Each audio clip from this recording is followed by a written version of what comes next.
যে এই যে মোবাইলটা, এটাই কিন্তু এখন যুদ্ধের সবচেয়ে বড় হাতিয়ার, সবচেয়ে বড় হাতিয়ার। আমরা এটাকে অনেকেই উপলব্ধি করতে পারি না।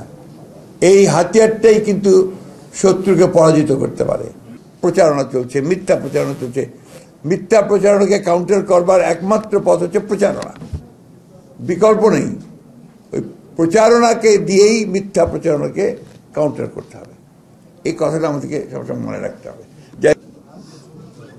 টাইমিংটা কাকতালীয়ভাবে খুব ভালো হয়ে গেছে।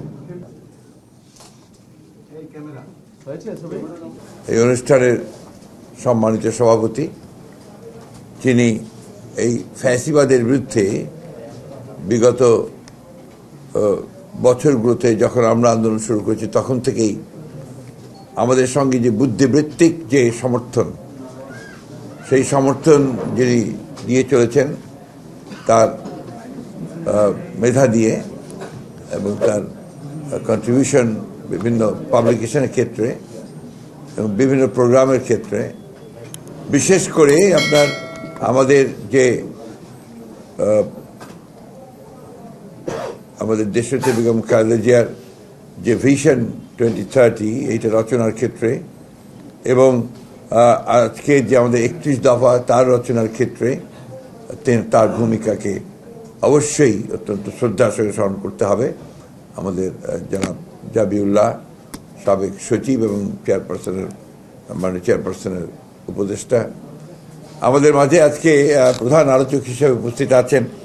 আমাদের বাংলাদেশে আমি মনে করি মিডিয়ার ক্ষেত্রে যিনি একটা আইকন, বয়সটা 90 বলা হয়েছে, আমি তাকে এখনো মনে করি তিনি এখনো বোধহয় 30 বছরের যুবক এবং সেই হিসেবে তিনি কাজ করেন, কথা বলেন এবং এখনো অদম্য প্রাণ শক্তি নিয়ে তিনি কিন্তু লড়াই করে চলেছেন সমস্ত অন্যায়ের বিরুদ্ধে, সত্যের পক্ষে এবং ভালোবাসার পক্ষে। এই যে লাল গোলাপ এখনো তিনি করছেন এবং অত্যন্ত জনপ্রিয় একটি অনুষ্ঠান। আমাদের মাঝে এখানে উপস্থিত আছেন এই অনলাইন যুদ্ধে যারা একদম প্রথম থেকে কাজ করছেন, যাদেরকে এখন পর্যন্ত অনেকে চেনেই না, জানেই না, তাদের উপরে যে নির্যাতন হয়েছে সেই সম্পর্কেও আমরা কেউ জানি না, তাদের কন্ট্রিবিউশনটাকেও আমরা কখনোই মূল্য দেইনি এবং তাদেরকে সামনে আমরা কখনো আনিনি। এরা পেছনে থাকে, লেখে। কিছুক্ষণ আগে আমারই ছাত্র কাজল, সে বলেছে যে আমরা বলা বলিতে অভ্যস্ত নই, আমরা লেখালেখিতে অভ্যস্ত। আসলে এরা বলা বলি করে না দেখে সামনে আসতে পারে না, লেখে।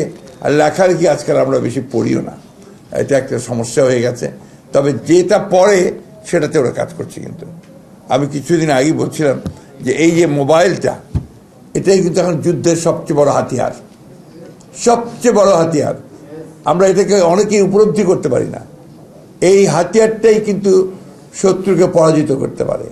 এই হাতিয়ারই কিন্তু একমাত্র যা করেছে 24-এর 5ই আগস্টের যে আন্দোলন, এই আন্দোলন এত দ্রুত স্ফুলিঙ্গের মতো ছড়িয়ে গেছে। কি কারণে? এই হাতিয়ারের কারণে। এই জায়গাটায় আমরা অনেক দুর্বল।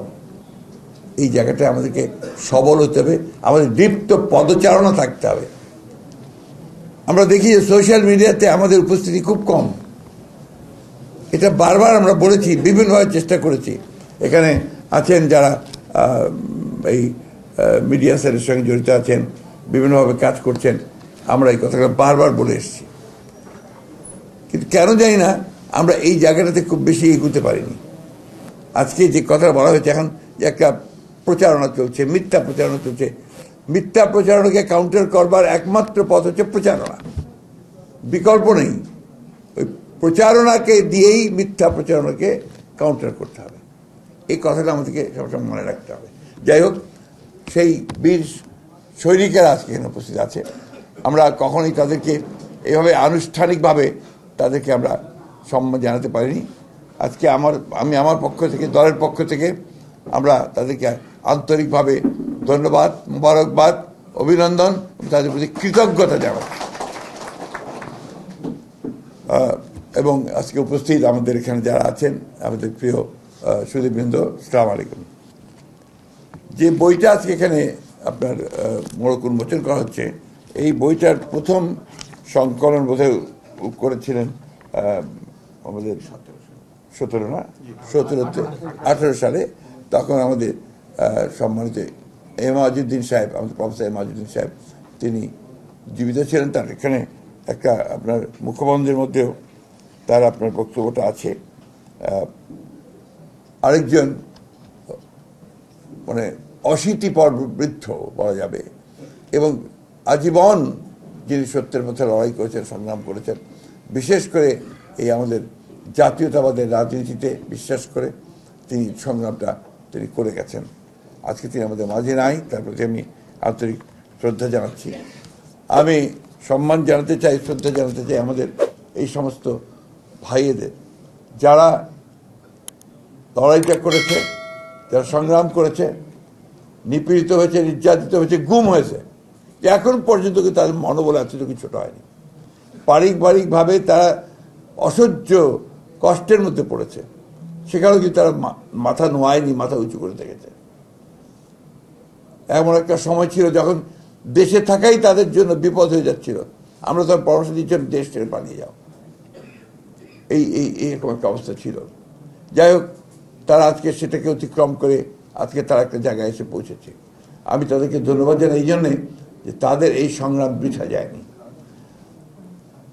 প্রিয় সুধীবৃন্দ, আমি দেশনেত্রী বেগম খালেদা জিয়ার ওপরে যে বইটা, তারা জবানবন্দির উপরে লেখা যে বইটা তারা করেছে, জবানবন্দির উপরে, এইটা আপনাদেরকে পড়তে বলবো। তার জবানবন্দিটা যদি আপনি পড়েন তাহলে দেখবেন এটাই একটা ইতিহাস, এটাই একটা দিক নির্দেশনা, এটাই হচ্ছে সর্বশ্রেষ্ঠ রাজনীতি। এটা আমরা অনেকেই জানি না যে এটার মধ্যে কি আছে।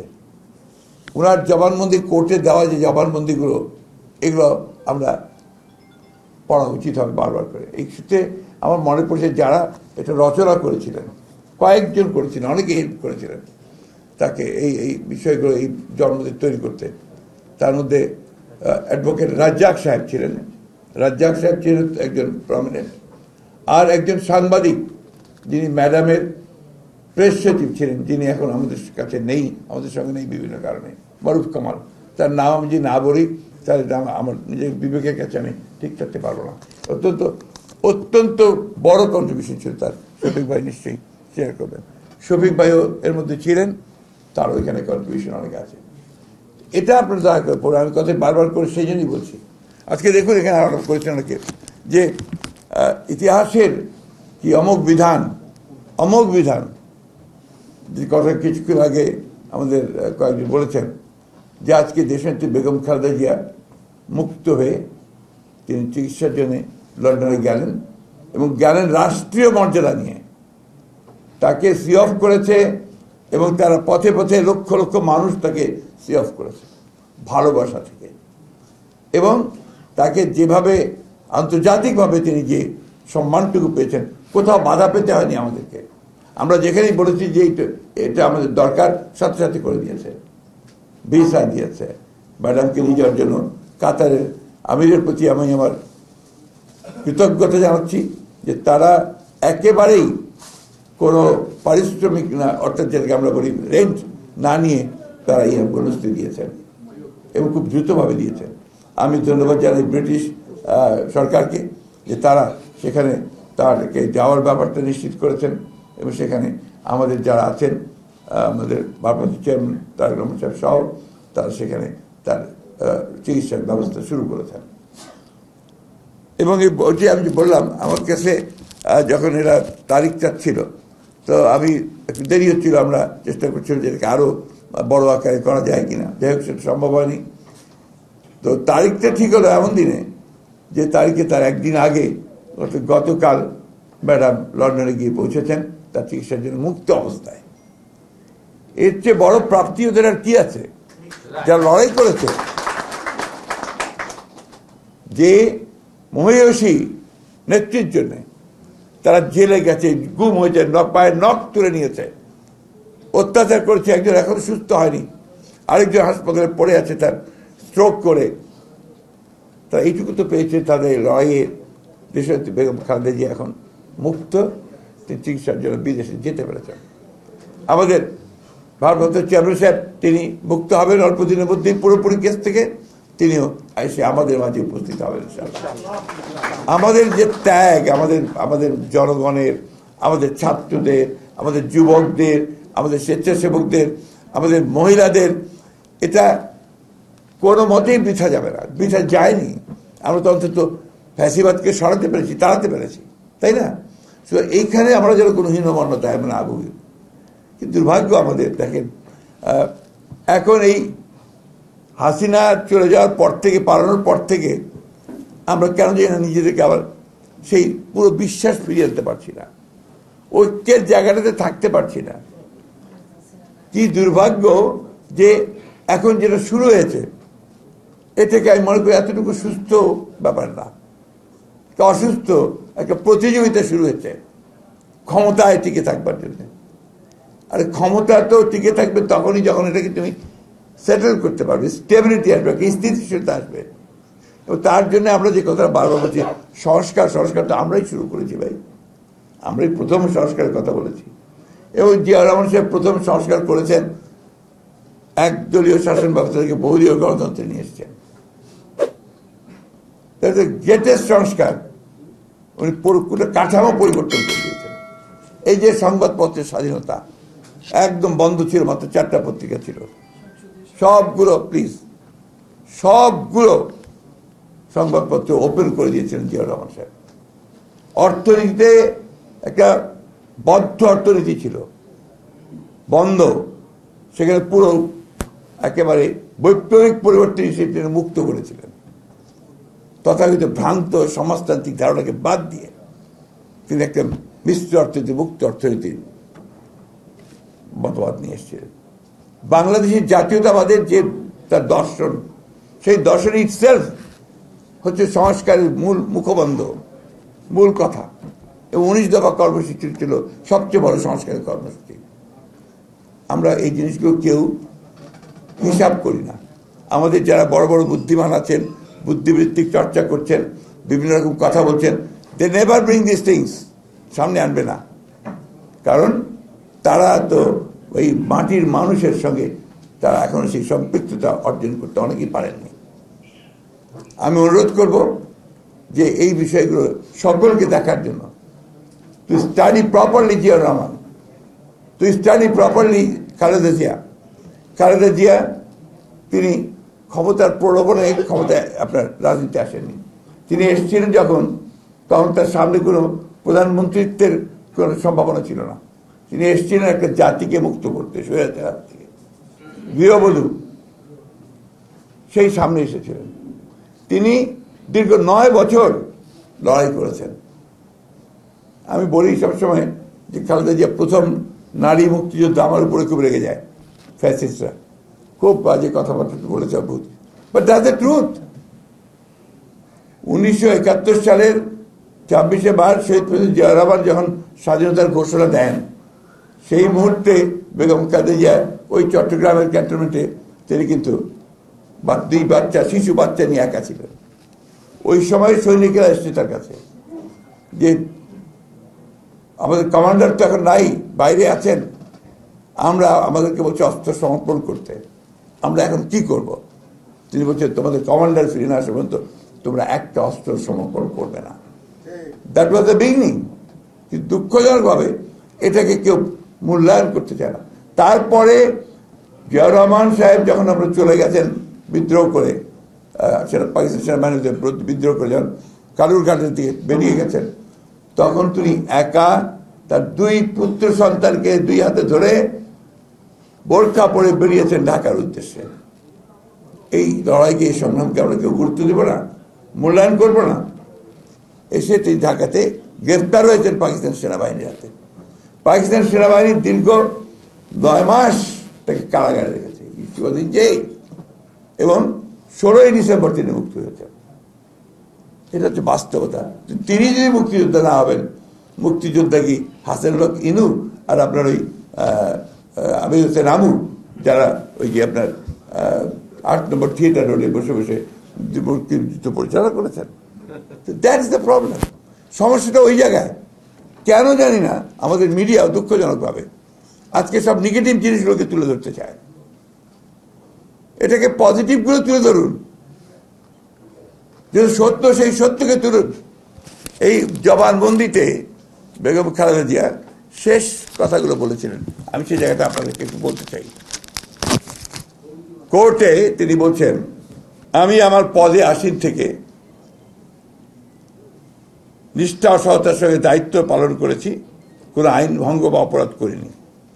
আমি আমার বক্তব্য শেষ করছি পবিত্র কোরআনের সূরা নিসার 135 নম্বর আয়াতটির বাংলা তর্জমার কথা উল্লেখ করে, হে ঈমানদারগণ, তোমরা ন্যায়ের উপর প্রতিষ্ঠিত থেকো, আল্লাহর ওয়াস্তে ন্যায়সঙ্গত সাক্ষ্য দান করো, তাতে তোমাদের নিজের বা পিতা মাতার অথবা নিকটবর্তী আত্মীয়স্বজনের যদি ক্ষতি হয় তবুও, কেউ যদি ধনী কিংবা দরিদ্র হয় তো আল্লাহ তাদের শুভাকাঙ্ক্ষী তোমাদের চাইতে বেশি। অতএব তোমরা বিচার করতে গিয়ে রিপুর কামনা বাসনার অনুসরণ করো না। আর যদি তোমরা ঘুরিয়ে পেঁচিয়ে কথা বলো কিংবা পাশ কাটিয়ে যাও, তবে আল্লাহ তোমাদের যাবতীয় কাজকর্ম সম্পর্কেই অবগত। এটা কোরআনের আয়াতের উক্তি দিয়ে শেষ করেছিলেন আমাদের নেত্রী দেশনেত্রী বেগম খালেদা জিয়া।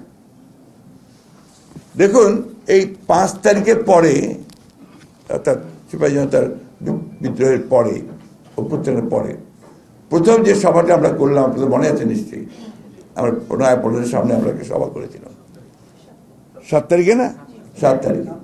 সেই সভায় আমাদের অনলাইনে 2 জন বক্তব্য রেখেছিলেন। একজন হচ্ছে আমাদের চেয়ারপারসন দেশনেত্রী বেগম খালেদা জিয়া, একজন আমাদের ভারপ্রাপ্ত চেয়ারম্যান জনাব তারেক রহমান। দেশনেত্রী বেগম খালেদা জিয়া 4-5টা কথা বলেছিলেন। ফ্রম হসপিটাল, তার সেই অসুস্থ অবস্থার হসপিটাল বেড থেকে তিনি বলেছিলেন যে আজকে আমাদের এত রক্তপাত, এত ত্যাগ আত্মত্যাগের পরে আমরা মুক্ত হয়েছি। এই মুক্তির জন্য যারা জীবন দিয়েছে, প্রাণ দিয়েছে, উৎসর্গ করেছে, তাদের প্রতি কৃতজ্ঞতা জানিয়েছেন।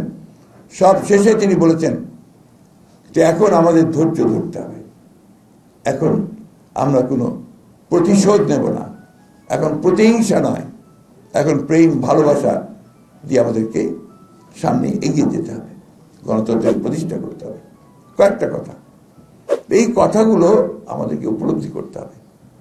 আজকে আমরা যে কথা শফিক ভাই বলেছেন তার বক্তব্যের মধ্যে, যে অহিংস আন্দোলন করেছি আমরা সেই যে জনসভাগুলো, মহাসমাবেশগুলো আমরা করেছি বিভিন্ন বিভাগে, সাথে লোক এসছে, 100 মাইল সাইকেল চালিয়ে এসছে, পায়ে হেঁটে এসেছে। এগুলো সংগ্রাম নয়, আন্দোলন নয়। তো এই জিনিসগুলো সবাইকে মনে রাখতে হবে, যার যেটা কন্ট্রিবিউশন সেই কন্ট্রিবিউশনকে স্বীকার করতে হবে। আমরা অবশ্যই শ্রদ্ধা জানাই, আমরা কৃতজ্ঞতা জানাই সেই সমস্ত তরুণ ছাত্রদেরকে যারা প্রাণ দিয়েছে, যারা আন্দোলন করেছে, সংগ্রাম করেছে। কিন্তু বিভক্তির রাজনীতি যেন আমরা না করি। এখন যেটা প্রয়োজন, সবচেয়ে বেশি প্রয়োজন, দেশকে বাঁচানোর জন্য, গণতন্ত্রকে ফিরে পাওয়ার জন্য ঐক্য, স্ট্রাকচার তৈরি করার সংস্কার অবশ্যই লাগবে।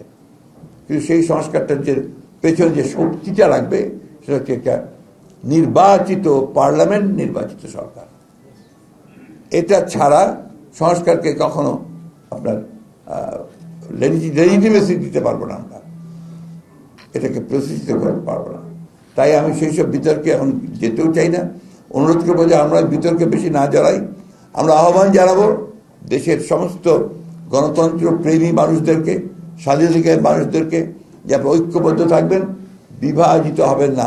আর আমি রাজনৈতিক নেতা কর্মী যারা যে যেখানে কাজ করছেন সবাইকে অনুরোধ করবো বিভাজন সৃষ্টি করবেন না। আমি জানি না, কিছু মানুষ একেবারে যেন ডেসপারেট হয়ে গেছে যে তার দেশকে ভাগ করবে, আবার জনগণকে বিভক্ত করবে। এখন বিভিন্ন রকম কথা বলছে, বিভিন্ন রকম আপনার উস্কানি দিচ্ছে, উস্কানিমূলক কথা হচ্ছে। আপনারা দয়া করে এগুলোর মধ্যে যাবেন না। সব শেষে যারা অনলাইন যোদ্ধা তাদেরকে আমি আবারও কৃতজ্ঞতা ধন্যবাদ জানাতে চাই, এবং এই অনুরোধ করতে চাই যে যারা সত্যিকার অর্থেই, যারা সত্যির সন্ধানে নেমেছেন, যারা জাতীয়তাবাদে বিশ্বাস করেন, যারা বাংলাদেশের গণতন্ত্রে বিশ্বাস করেন, যারা দেশের বেগম খালেদা নেতৃত্ব এবং বাংলাদেশ তারেক রহমানের নেতৃত্বে বিশ্বাস করেন, তারা সবাই ঐক্যবদ্ধ হন, বিভক্ত হবেন না, এবং এই লড়াই থেকে কি করে আরো বাড়ানো যায় সেই কৌশলগুলো গ্রহণ করেন। আমরা আপনাদের সঙ্গে আছি, ইনশাআল্লাহ। আমরা অতীতে সফল হয়েছি, আমরা আবারও সফল হব। আপনাদের সকলকে ধন্যবাদ। আসসালামু আলাইকুম। খোদা হাফেজ।